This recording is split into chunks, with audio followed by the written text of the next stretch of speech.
उमरकोट की जीवण कॉलोनी में मुबैना तौर मुड़स पंहिंजी ज़ाल ते तशद्दुद कयो, उनजो मथू कूड़े घरां कढी छॾियो आहे। मुतासरा औरत मासूम न्याणी सां गॾु प्रेस क्लब उमरकोट पहुची वई इंसाफ़ ॾियाराइण जो मुतालबो कयो वियो आहे। मुतासरा औरत जो चवणु आहे त मुड़स ऐं साहुरा 15 ॾींहं अॻु थर जे ॻोठ ओनरो वठी विया ऐं ॿनी में मथो कूड़े तशद्दुद कयो। उमरकोट की जीवणी कॉलोनी में मुबैना तौर मुड़स पंहिंजी ज़ाल ते तशद्दुद कयो, उनजो मथो कूड़े उनखे घरां कढियो वियो आहे। तफ़सील मालूम कयूं था टाइम न्यूज़ रिपोर्टर इलियास थरी खां। इलियास, आगाह कजो, औरत सां गैर इंसानी सलूक कयो पियो आहे। जी, उमरकोट की जीवन कॉलोनी जी रहवासण है औरत निर्मला।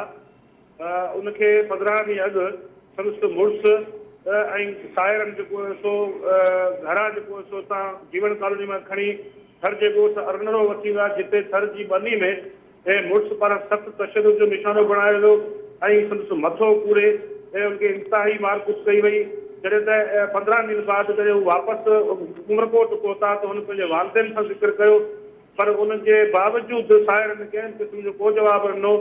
मासूम 3.5 साल की पंहिंजी न्याणी समेत ऐं पंहिंजे पीरसन वालिद तोड़े भाउ जेको तीरथ ऐं वालदा समेत हू प्रेस क्लब उमरकोट जो आॾो पहुती, जिते हुन चयो त मुड़ुस मवाली आहे जंहिं 4 बकरियूं, 4 तोला सोन, 15 तोला चांदी ऐं 7 लख रुपए जो ॾाज बि विकिरो करे छॾियो आहे ऐं सख़्तु तशद्दुद करे मुंहिंजो मथो कूड़े मूंखे घरां कढे छॾियो आहे। ऐं उमरकोट पुलिस जे लाइ थाने ते भई केस दाख़िल कयो वञे, पर उमरकोट पुलिस कंहिं क़िस्म जो को इंसाफ़ न कयो ऐं केस दाख़िल करण खां इनकार कयो।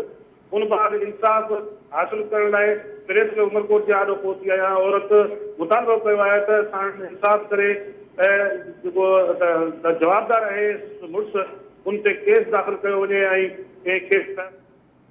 महिरबानी अपडेट करण लाइ इलियास।